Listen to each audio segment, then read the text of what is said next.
1년 중에 가장 무덥고 또 뜨거운 계절을 우리가 지나고 있습니다.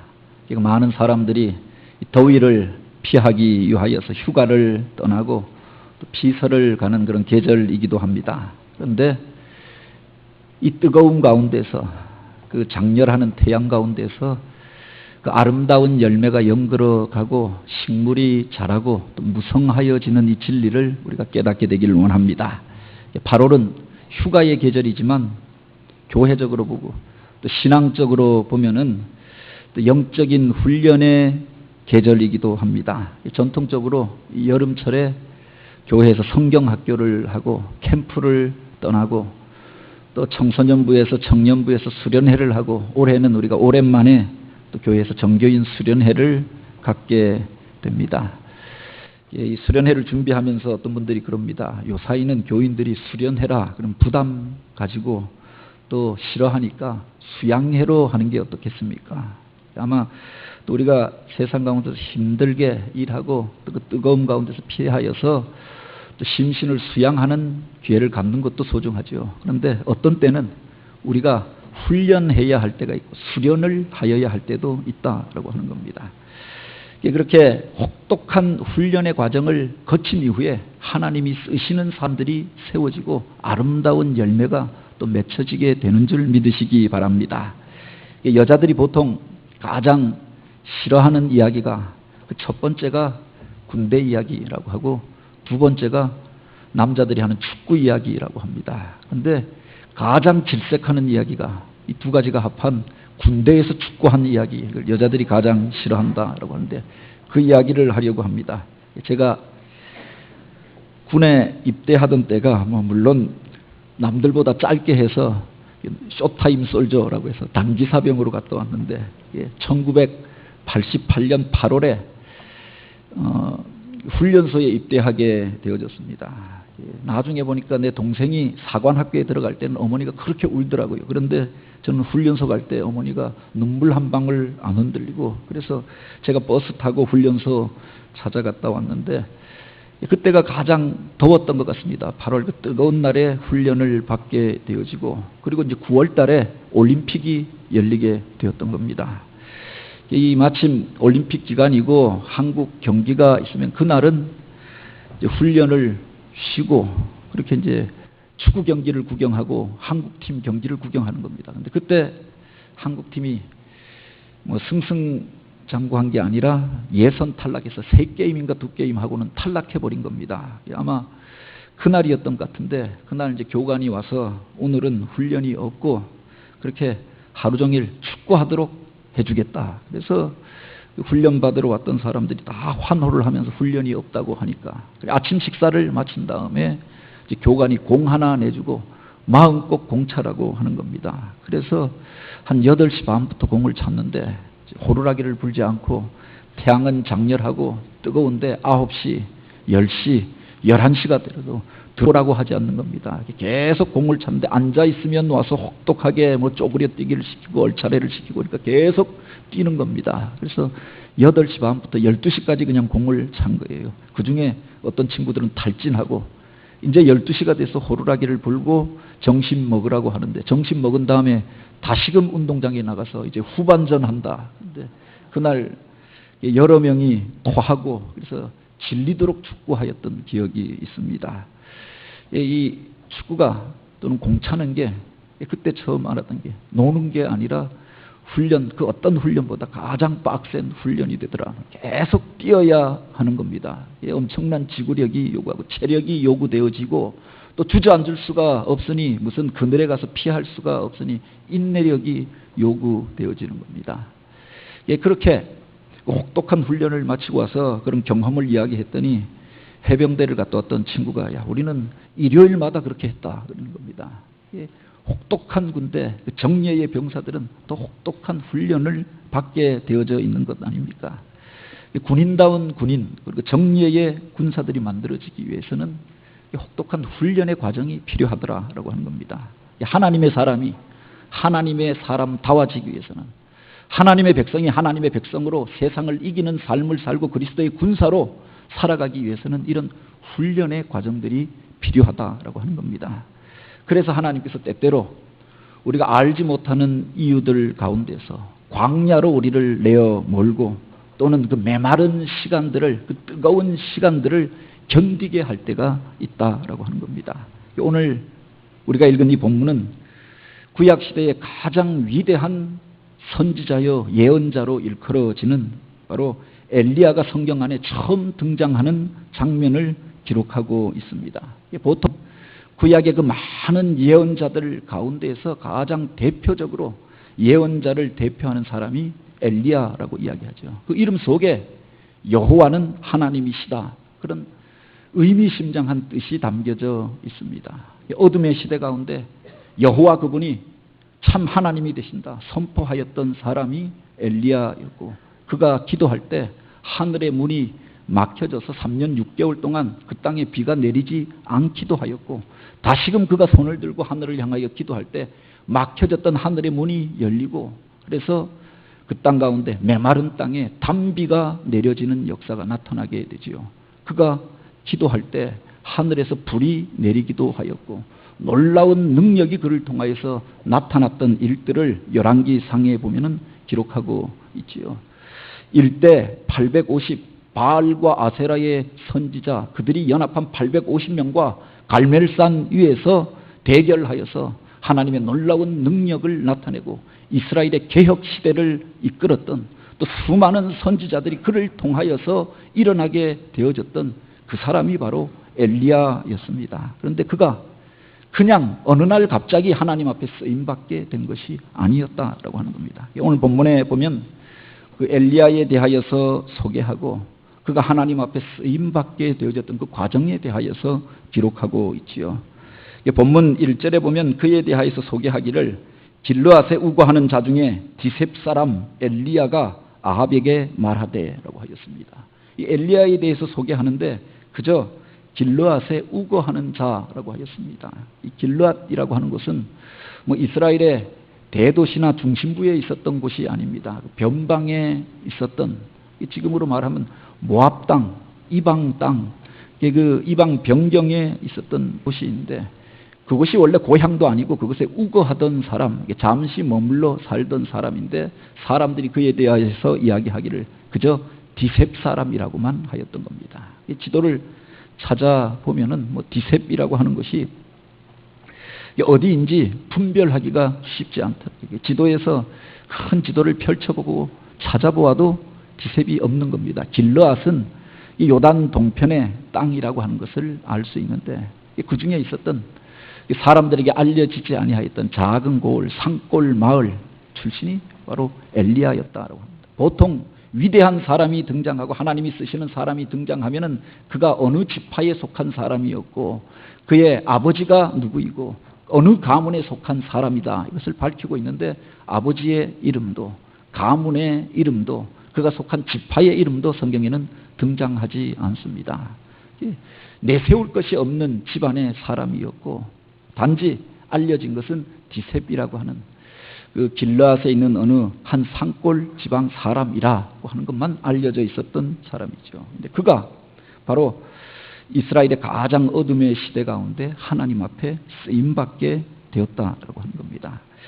열왕기상 16장 29절부터 이어지는 말씀에 보면은 아합 왕의 시대에 대한 이야기가 나옵니다. 이스라엘 역사상 가장 악한 왕이라고 하면은 아합 왕의 때를 이야기합니다. 그런데 역사의 이면을 들여다보면 사실은 그때가 북이스라엘의 최전성기였고 왕권이 가장 강하고 권세가 가장 있었던 때가 바로 그때였다라고 이야기하죠.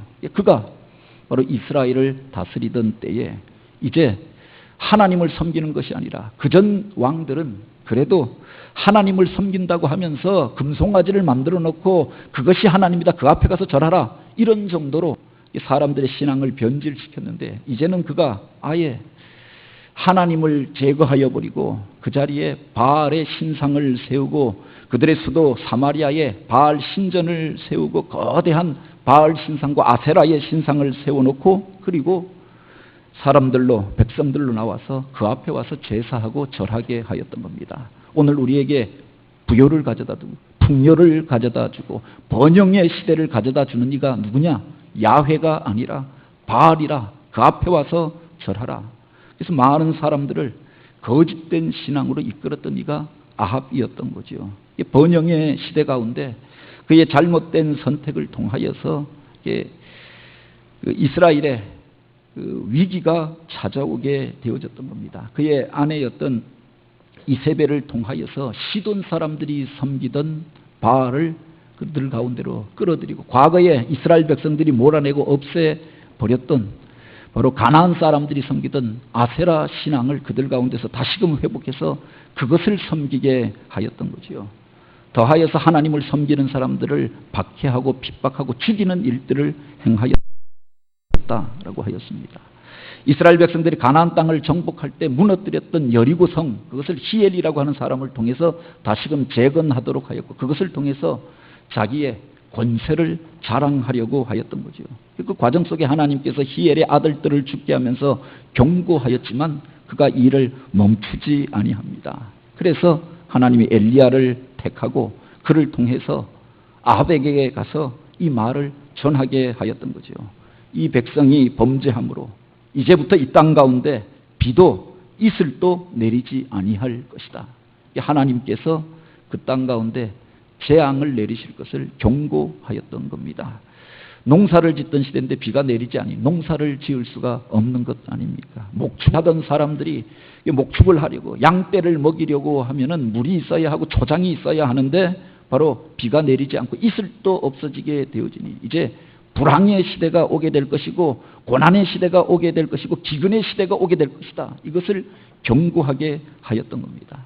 하나님의 말씀을 받고 엘리야가 이제 아합 왕에게 가서 담대하게 이 말을 선포합니다. 그런데 그 다음 구절에 보면 이해가 되어지지 않는 말이 등장하지요.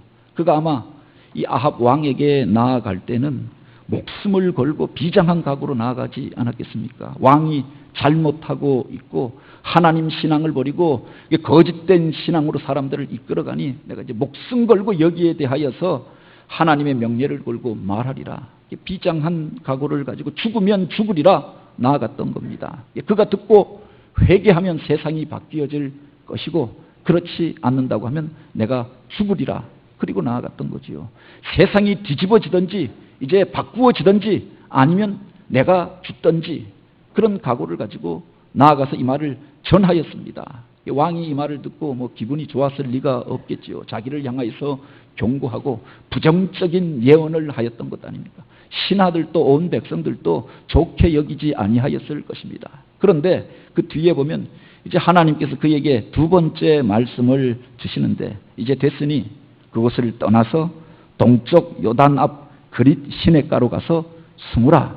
이제는 피하여 숨으라. 이 말씀을 주셨던 겁니다.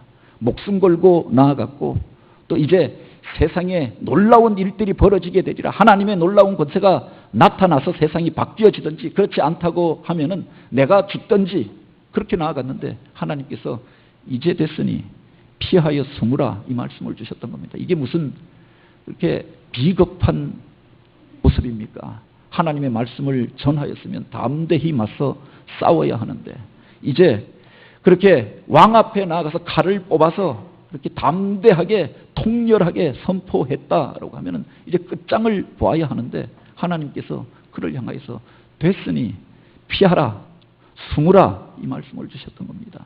그래서 그가 그 말씀에 순종하여서 그리 시냇가로 내려가게 된 이야기를 기록하고 있죠. 왜 하나님께서 그 중요한 순간에 그를 피하라고 하였는가? 그 중요한 순간에 왜 그를 그리 시냇가로 내려가라고 하였는가? 그곳에 가서 왜 숨으라고 하였는가라고 하는 겁니다.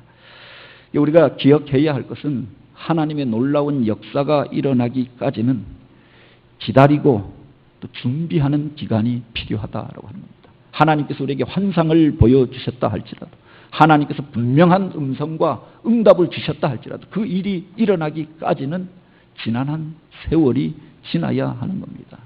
다윗을 찾아가서 기름을 부었지만 그가 바로 왕이 된 것이 아니라 왕이 되기까지는 그 지난한 세월들, 고난의 과정들, 연단의 과정들을 통과한 이후에 그가 왕이 되었던 것이 아닙니까?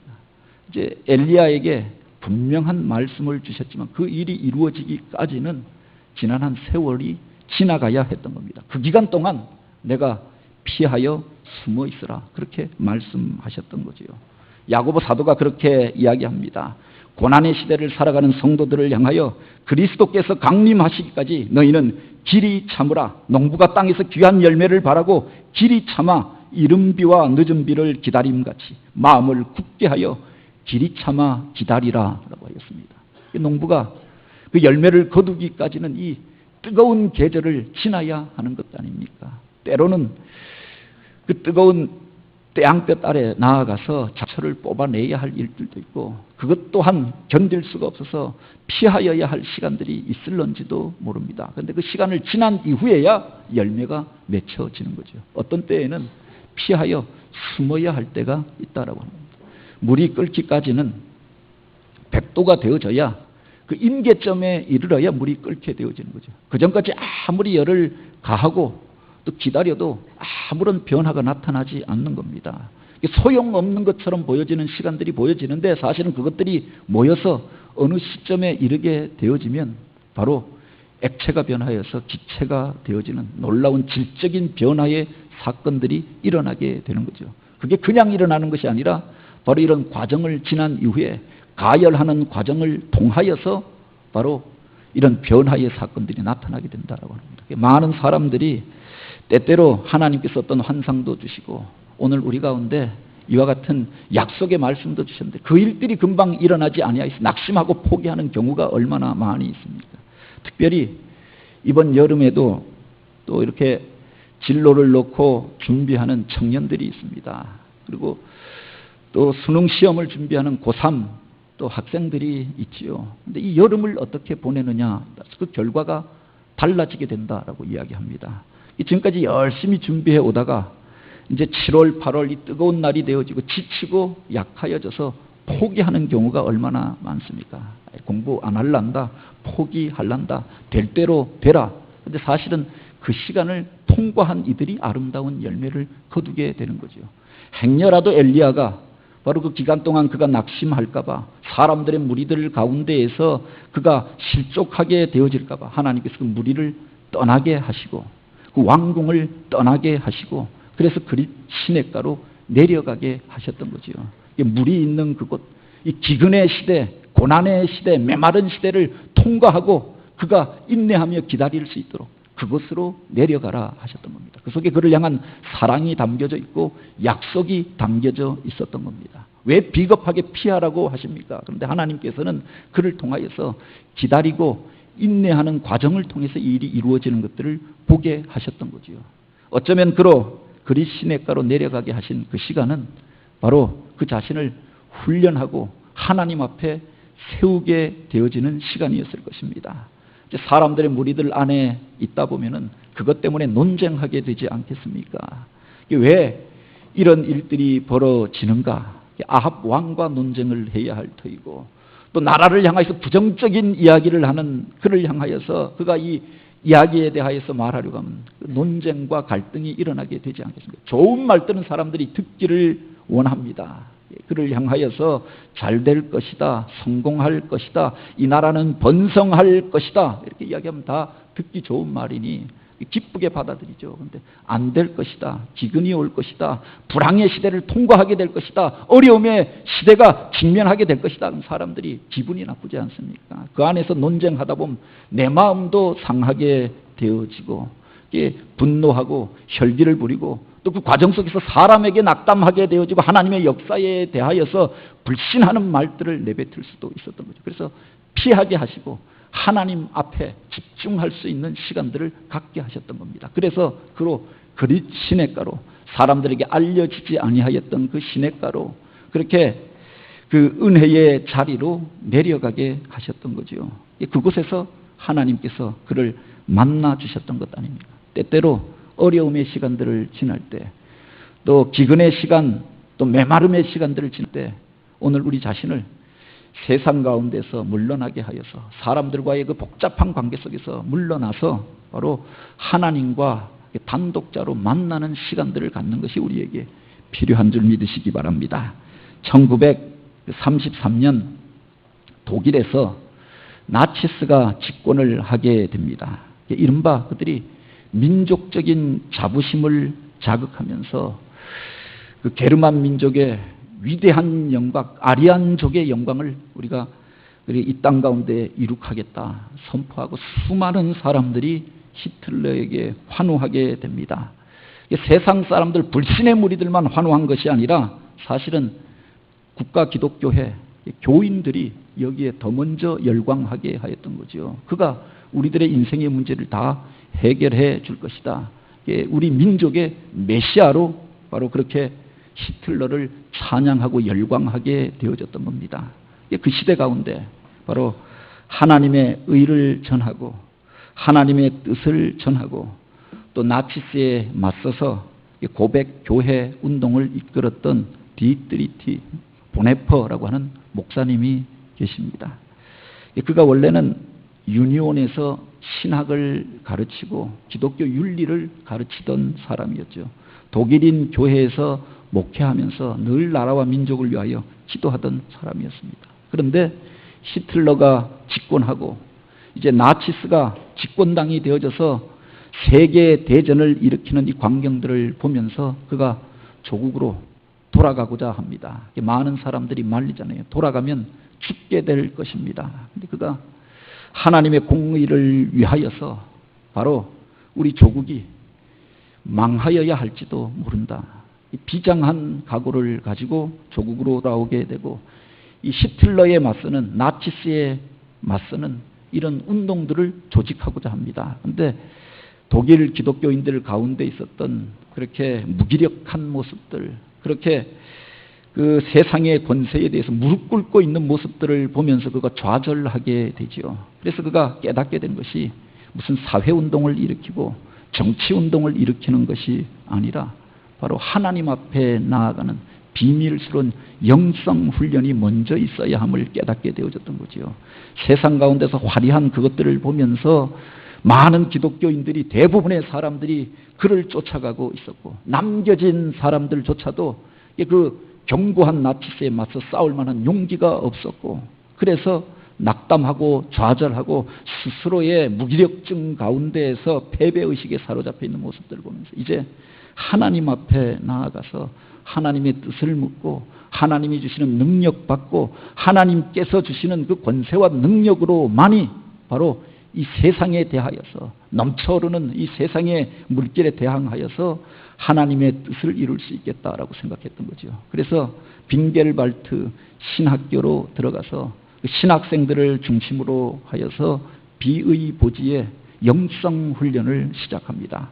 하나님 앞에 단독자로 나아가서 비밀스러운 기도의 훈련들을 시키죠. 그래서 하나님의 뜻을 묻게 하고 하나님의 공의 앞에 그들이 순종하게 하고 그래서 하나님이 기뻐하시는 사람들이 그들을 통해서 훈련되어지고 나중에 이른바 국가교회에 대항하는 고백교회 운동이 그를 통해서 일어나게 되어집니다. 남은 자가 되어져서 하나님의 뜻을 묻고 그냥 거대한 세상의 물결에 휩쓸려가는 것이 아니라 진실한 신앙을 가지고 십자가 앞에 무릎 꿇은 사람들, 나라와 민국을 위하여 영혼을 위하여 기도하고 하나님의 나라를 구하는 그 사람들, 그들 때문에 나중에 독일은 패망했지만 많은 사람들이 그래도 독일의 양심이 살아 있었고 바로 세계로부터 다시금 존경받는 민족이 되어져서 독일 교회가 일어나고 독일이라고 하는 나라가 일어나게 되었다고 이야기합니다. 오늘 우리 시대 가운데도 이런 사람들이 필요하지 않습니까? 세상의 물결에 많은 사람들이 쫓아가고 또 위기 가운데서 요동하는 시대 가운데 하나님 앞에 우리 자신을 세우고 하나님께서 원하시는 뜻은 무엇입니까? 하나님 앞에 순종하고 무릎 꿇는 그런 시간들이 필요하지 않습니까? 하나님께서 엘리야를 통하여서 그 어둠의 시대 가운데 그를 그리 시냇가로 내려가게 하셨던 이유가 바로 여기에 있었다라고 하는 겁니다. 세상 가운데 요동하고 그것 때문에 논쟁하지 말고 이제 하나님의 뜻을 전하고 하나님 앞에 내 자신을 세우고 그렇게 준비된 자가 되라라고 말씀하셨던 거죠. 그때 그곳에서 그가 하나님을 더 깊이 만나는 체험을 하게 되었던 겁니다. 보통 우리가 번잡한 도시에서는 경험하지 못하는 것들을 캄캄한 어둠 가운데서 또 시골 마을에 들어가서 그곳에서 보게 되고 황홀한 경험들을 하게 될 때가 있습니다. 제가 서울에서 부목사로 사역할 때 정교인 수련회를 갔는데 그 교회 수양관이 가평에 있습니다. 지금은 그 가평도 많이 이렇게 또 번화하여졌던데 가평 시내에서도 한참 올라가서 그 수양관이 있고 그곳에서 수련회를 하면서 밤중에 잠자리가 불편해서 그 옥상에 올라와서 자리를 깔고 잠을 자는데 하늘을 보니까 난생 처음 놀라운 경험들을 하게 된 겁니다. 서울에서는 보여지지 않던 별들이 하늘로 그냥 쏟아질 듯이 하늘에 박혀서 빛나는 것들을 보게 되었던 겁니다. 처음으로 은하수라고 하는 것을 그곳에서 보게 되었던 겁니다. 어려서부터 강릉에서 자랐지만 강릉에서도 사실은 그런 은하수는 보여지지 않고 서울에서는 더구나 아주 빛나는 별 몇 개만 보여지는 것 아닙니까? 그런데 그곳에 가서 보니까 하늘에 그 수많은 별들이 그렇게 빛나는 것들을 경험하고 은하수가 그 중간으로 쫙 강물처럼 흘러가는 것들이 보여지고 그래서 놀라운 체험을 하게 되어졌던 거죠. 도시를 떠나서 사람들의 무리를 떠나서 현란한 불빛을 떠나 있을 때 바로 하늘의 별들을 보게 되어졌던 겁니다. 때때로 어둠의 자리로 우리를 몰아가시고 외로움의 자리로 어둠의 자리로 우리를 몰아가셨던 이유가 바로 여기에 있었던 겁니다. 하늘에 빛나는 별들을 보라고. 그래서 그것을 통해서 하나님과 만나는 경험을 하게 되는 거죠. 야곱이 아버지의 집에 있을 때에는 하나님에 대해서 수도 없이 들었을 것입니다. 그런데 하나님을 만났던 적은 없었던 사람이었죠. 하나님이 주시는 복을 사모하고 그래서 형을 속이고 아버지에게 속여 안수기도도 받고 하였지만 자기가 소원하였던 일들은 이루지 못하고 아버지에게 쫓겨나고 형에게 미움을 받고 그 집에 머물러 살 수가 없어서 그래서 야반 도주하듯이 그가 그 집을 떠나게 되어졌던 것 아닙니까? 루스라고 하는 광야에서 돌베개를 베고 자다가 그가 이 놀라운 경험을 하게 됩니다. 캄캄한 하늘 가운데 그 두려움의 밤을 보내다가 하늘로 열려진 길이 있음을, 하늘의 문이 있음을 보게 되어지고 천사들이 그 사닥다리로 오르락 내리락 하는 환상을 보게 되어지고 하나님의 음성을 듣게 되어지죠. 그가 일어나서 이곳이 하나님의 집이로다. 베델이라고 부르게 되어졌던 것 아닙니까? 그 캄캄한 시간으로 이렇게 우리를 몰아가시고 광야로 나가게 하셨던 이유가 바로 여기에 있었던 거죠. 그렇다고 해서 그가 금방 돌아와서 하나님이 약속하신 말씀대로 그 소원을 성취했던 것이 아니라 그리고 20년을 이방 땅에 가서 아람 땅에 가서 밧단 아람에서 외삼촌의 집에서 종살이를 하면서 속임당하고 온갖 학대를 받으면서 살아야 했던 것 아닙니까? 20년이 지난 이후에 이제 하나님만을 의지하는 자가 되어져서 다시금 그가 바로 그 야복강 나루에서 하나님을 만나는 경험을 합니다. 그 하나님 앞에 엎드려 무릎 꿇고 당신이 나를 축복하여 주시지 아니하면 내가 이 땅에 들어갈 수 없나이다 소원하게 될 때 그곳에서 하나님의 영광의 낯을 보게 되어지죠. 그것을 브니엘이라고 그가 말하였다라고 하였습니다. 그런 과정을 거친 이후에 하나님께서 이스라엘이라고 하는 이름을 주시고 그를 축복하여 주신 줄 믿으시기 바랍니다. 모세가 하나님 앞에 쓰임받기 위하여서 애굽의 왕궁에서 자라고 그가 모든 것을 가지고 자기 능력과 자기 실력과 자기 힘으로 자기 백성들을 구원하려고 할 때는 실패하여서 쫓기는 신세가 되어집니다. 살인자가 되어져서 미디안 광야로 내려가서 40년 동안 무의미한 것 같은 시간들을 보내게 하십니다. 그래서 철저하게 낮아지게 하시고 바로 호렙산 떨기나무 불꽃 가운데서 그를 만나주시고 이제 가라 내 백성을 구원하여 내라. 나는 아무것도 할 수 없습니다. 고백하는 그를 들어서 하나님을 의지하고 나아가서 백성을 구원하는 자로 사용하게 되셨던 것 아닙니까? 하나님께서 당신의 백성을 쓰실 때에는 당신의 사람을 세우실 때는 이런 과정을 거치게 하신다라고 하는 겁니다. 사울이라고 하는 사람 교만하기 이를 데 없는 그 사람은 바로 그 말 위에서 떨어지게 하고 눈이 감겨지게 하고 그리고 이제 그가 아라비아 광야로 내려가서 3년 동안 바로 하나님의 뜻을 철저하게 묵상하고 연단받고 훈련받게 한 연후에 바로 복음을 전하는 자로 교회를 세우는 자로 사용해 주셨던 거죠. 바로 쓰신 것이 아니었다라고 하는 겁니다. 엘리야를 쓰시기 위해서 하나님께서 이제 그로 훈련의 자리로 그 그릿 시냇가로 내려가게 하셨던 겁니다. 더하여 그 그릿 시냇가는 그가 하나님만을 의지하는 훈련을 쌓게 되어졌던 장소였던 겁니다. 그곳에 내려가서 그가 할 수 있는 일들은 아무것도 없었습니다. 무슨 농사를 지으며 살 수 있는 처지도 아니었고 무슨 양떼를 몰고 가서 그들을 통해서 자기 생계를 준비하게 하신 것도 아니었습니다. 어느 날 갑자기 그곳으로 가서 숨으라라고 하였던 것 아닙니까? 그래도 시내가 있으니 물은 공급되어져서 마실 수 있었는데 먹을 것이 없었던 것 아닙니까? 그런데 하나님께서 까마귀를 보내어서 그를 먹여주셨다라고 했습니다. 날마다 그가 할 수 있는 일이라고 하는 것은 하나님의 공급하심을 기다리는 것밖에 없었다라고 합니다. 하나님만 바라보고 하나님의 도우심만 의뢰하게 될 때 하나님의 공급하여 주시는 힘으로 3년 6개월을 그가 견디게 되어졌던 거죠. 그 3년 6개월은 하나님과 교제하는 시간이었고 하나님을 의지하는 훈련을 하는 시간이었고 그 속에서 하나님의 능력을 덧입는 시간이었다라고 합니다. 이스라엘 백성들을 광야로 몰아내셨던 이유도 바로 여기에 있었던 것 아닙니까?